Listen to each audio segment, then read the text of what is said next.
Welcome to Into the Arms of Morpheus podcast. A quiet story from history.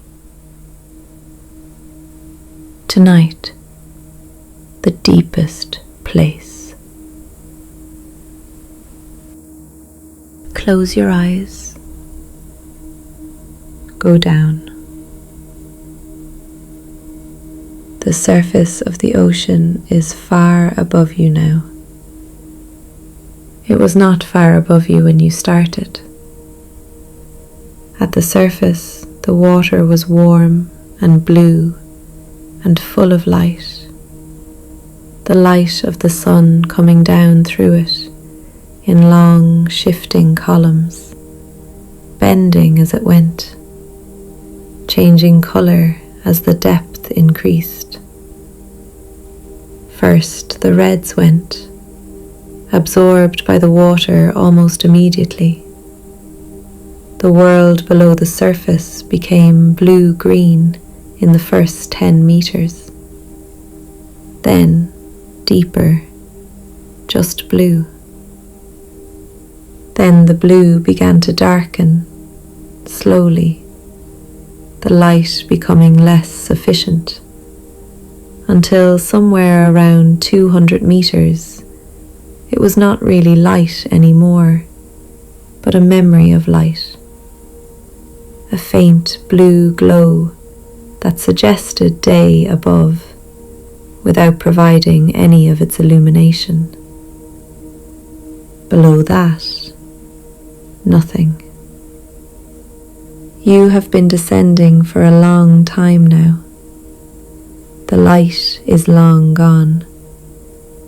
The temperature dropped as you went deeper, the water becoming colder as the surface warmth fell away, as you descended into water that has not seen sunlight in centuries or longer.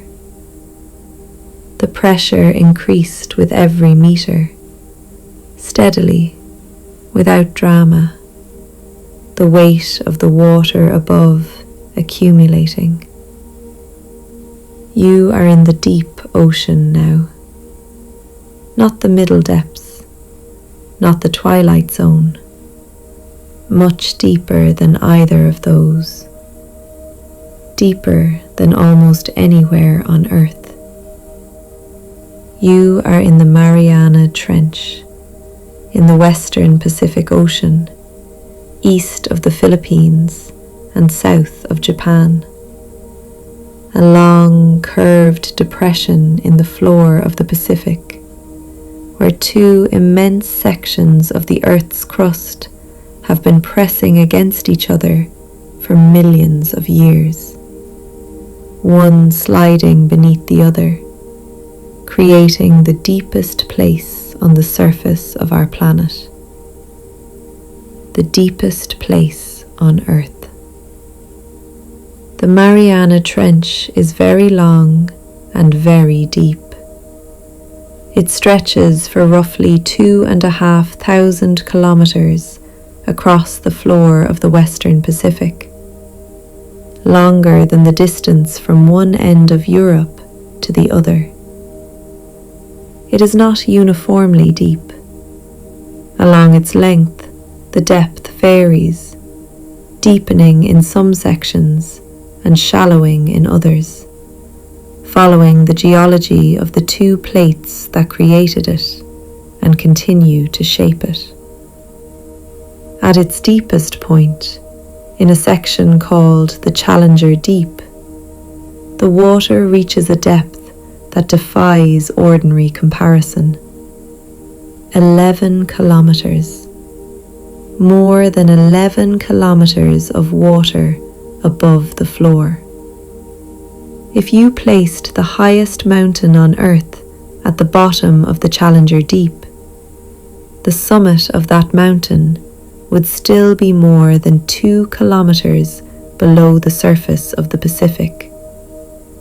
The trench would swallow it completely, and there would still be kilometers of water above where the peak had been.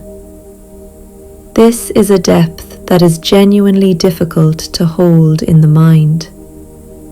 Not because it is frightening. It is not frightening. The trench simply exists, doing what it does, indifferent to whether anyone finds it frightening or remarkable or anything else. But it is very large in a dimension, vertical, downward, that human beings do not ordinarily think about at any scale. We have some intuitive sense of horizontal distance. We have almost none of vertical distance below us, because below us is ground, and ground is solid, and we have no reason to think about what is under the ground in any sensory way. The ocean is different. Below the ocean is more ocean, and below that more ocean, kilometre after kilometre of dark, cold water before any solid floor is reached. The Mariana Trench is the deepest expression of this, the place where the floor is furthest from the surface, the place where the column of water above the solid earth is longest. 11 kilometres. Not frightening, just very large. At the bottom, the pressure is very high, more than 1,000 times the pressure at the surface. This is not a number that means much in ordinary terms. What it means in practice is that the bottom of the Mariana Trench exists in physical conditions so different from the surface that the creatures living there are not modified versions of surface animals. They are entirely different things, built from the beginning for this environment, shaped by evolution over millions of years into forms that can exist here and only here. They do not experience the pressure as pressure. Their bodies are in equilibrium with it. The pressure is simply the nature of the world they live in, the way gravity is the nature of our world, present, constant, never perceived as a force because it has always been there. They do not know they are deep.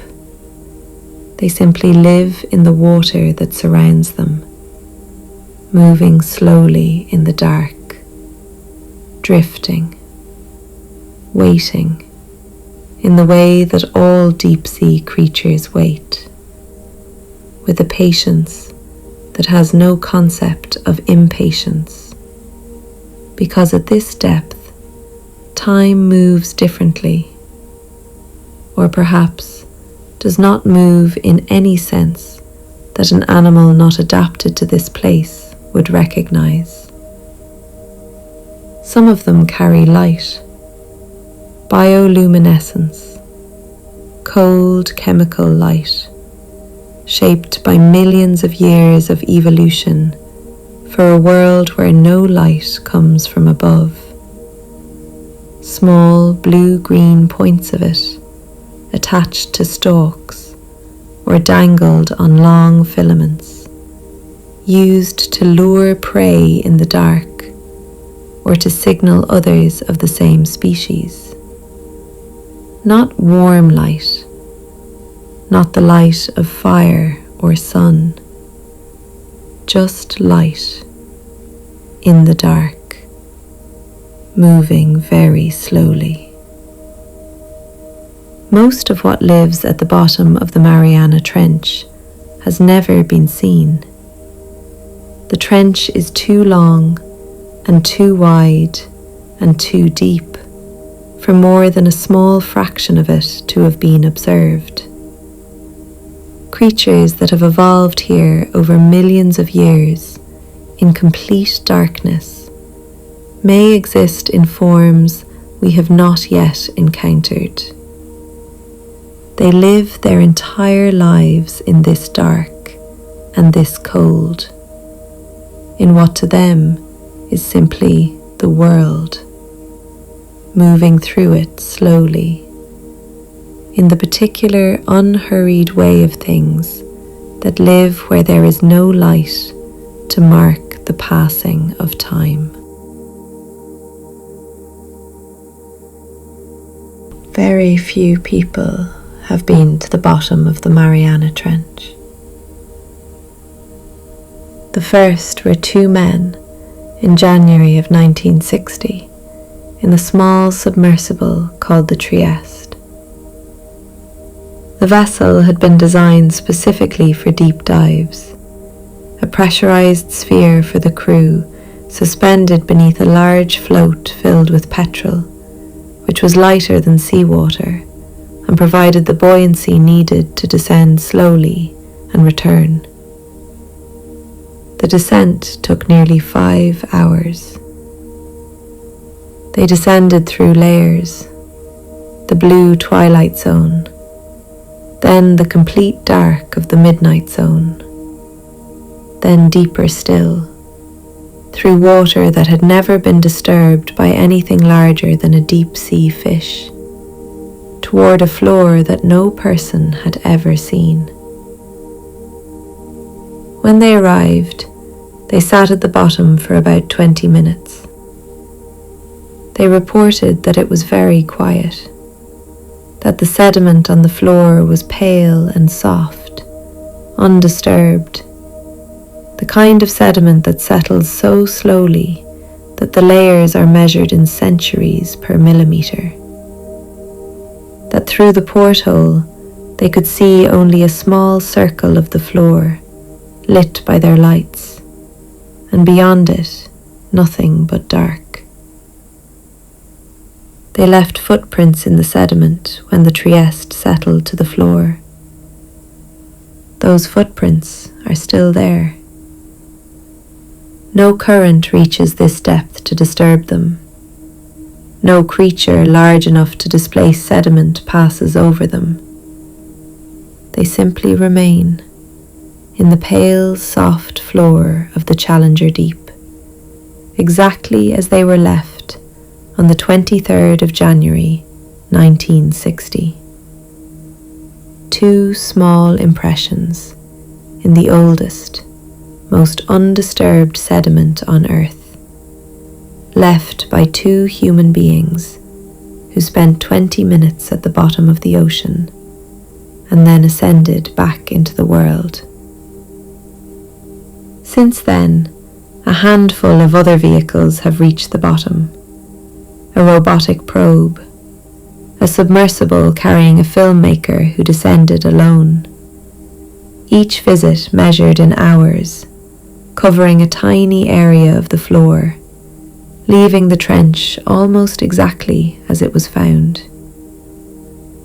The bottom of the Mariana Trench remains, for all practical purposes, as undisturbed as it has always been.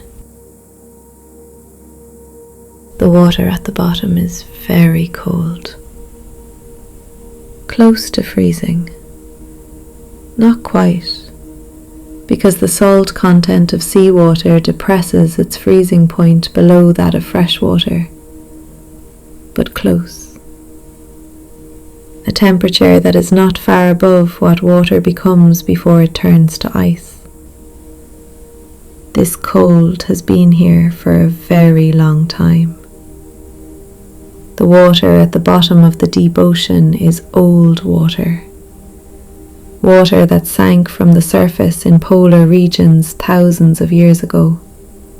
Cold and dense enough to descend through the water column to the deep, where it sits and moves only extremely slowly in the thermohaline circulation that gradually exchanges deep water with surface water over periods of centuries.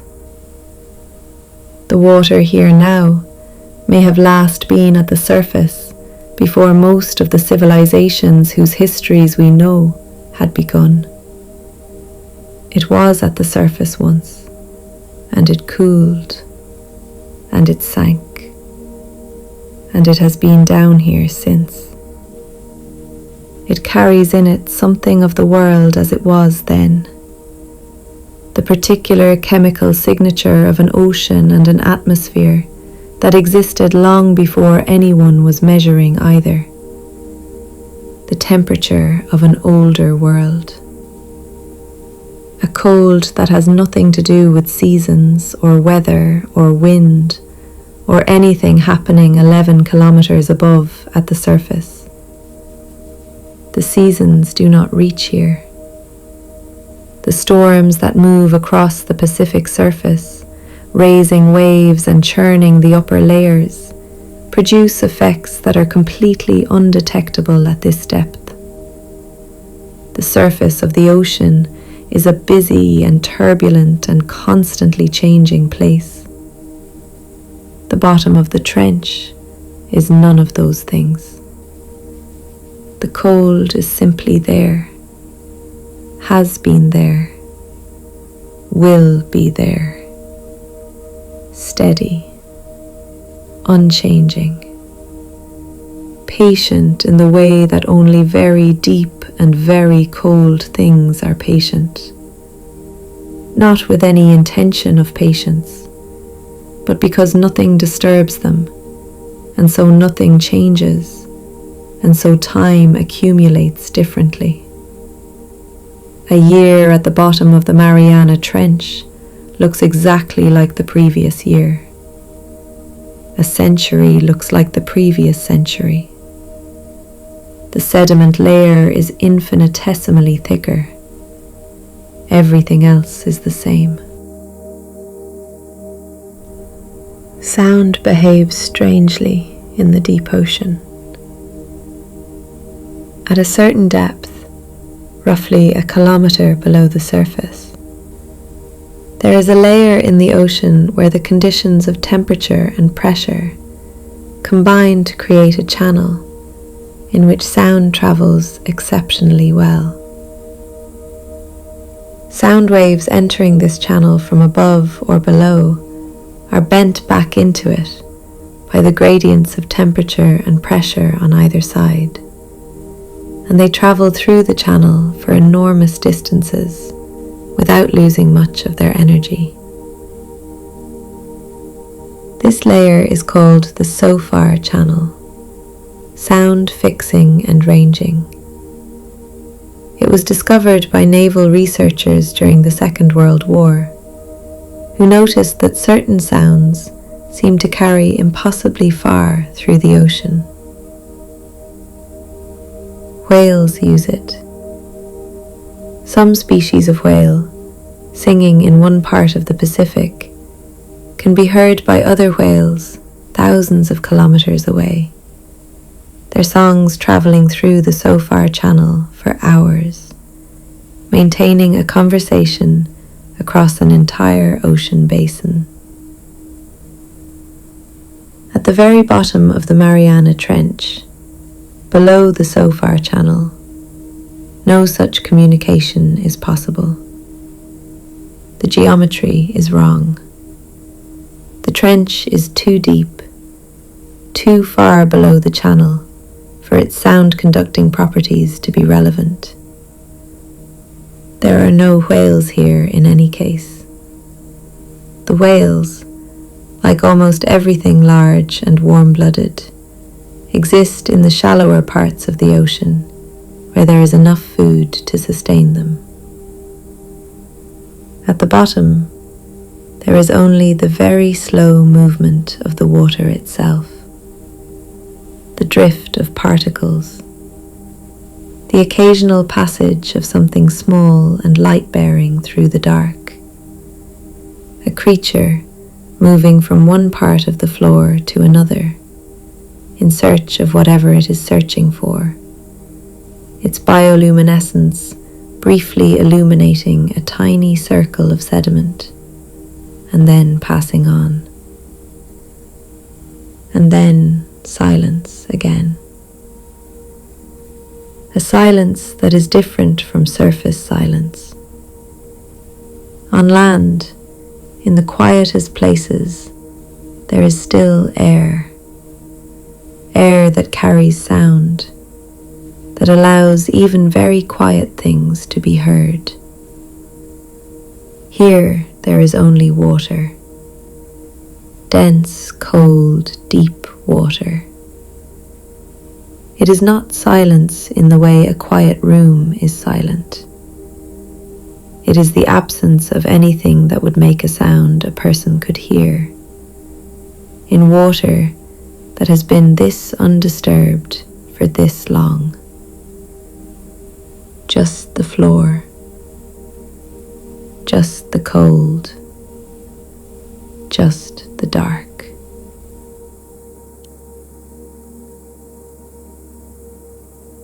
The surface of the ocean is 11 kilometers above the floor of the trench. Right now, up there are ships, many thousands of them, moving across the Pacific and the other oceans in every direction. Container ships carrying manufactured goods from Asia to the Americas and back.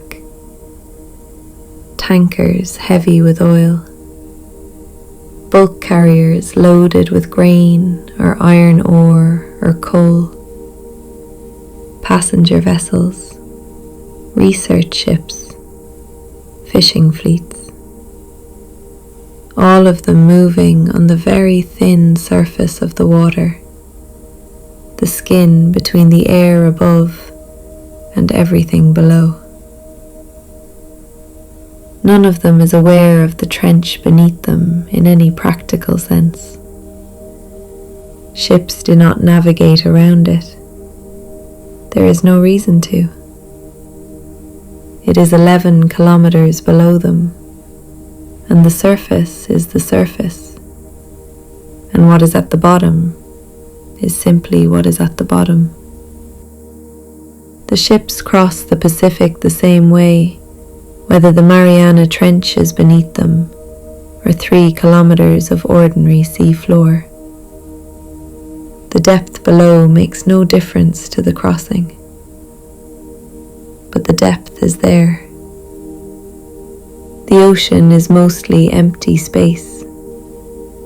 The creatures that have evolved to live in it are distributed through an enormous volume of water, most of which is dark and cold, and very far from the light that enters at the surface. Everything that photosynthesizes, everything that depends on sunlight to live, is concentrated in the uppermost layer of the ocean, a thin layer measured in tens of meters, compared to an ocean that extends for kilometers. Below that thin, illuminated layer, the vast, dark volume of the deep ocean, full of things that have adapted to live without light, without warmth, without the rhythms that govern almost everything on land.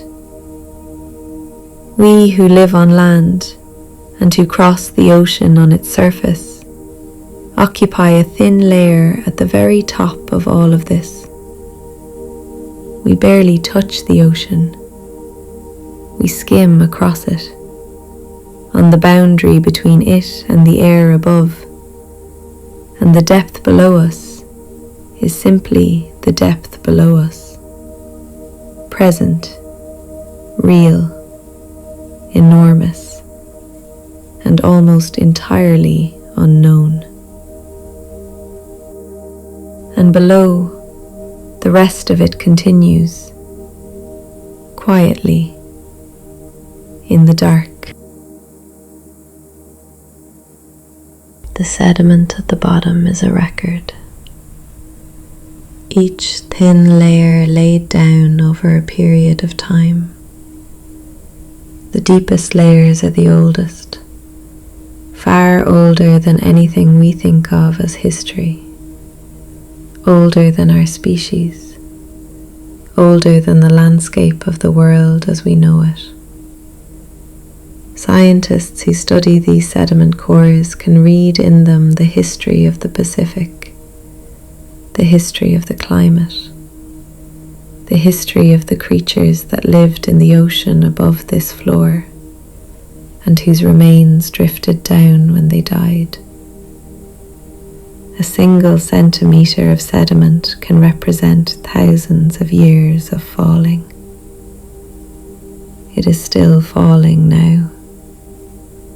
Particles from the surface, the remains of tiny organisms, the shed scales of fish, the microscopic shells of creatures that never see light, drifting down through 11 kilometers of dark, cold water, taking weeks or months to reach the bottom, settling into the sediment that has been accumulating since before the trench was as deep as it is now, taking their time, as everything here takes its time. You are very deep tonight. The surface is far above. Everything up there is continuing without you. Down here it is still. It has always been still. Rest now and drift slowly into the arms of Morpheus.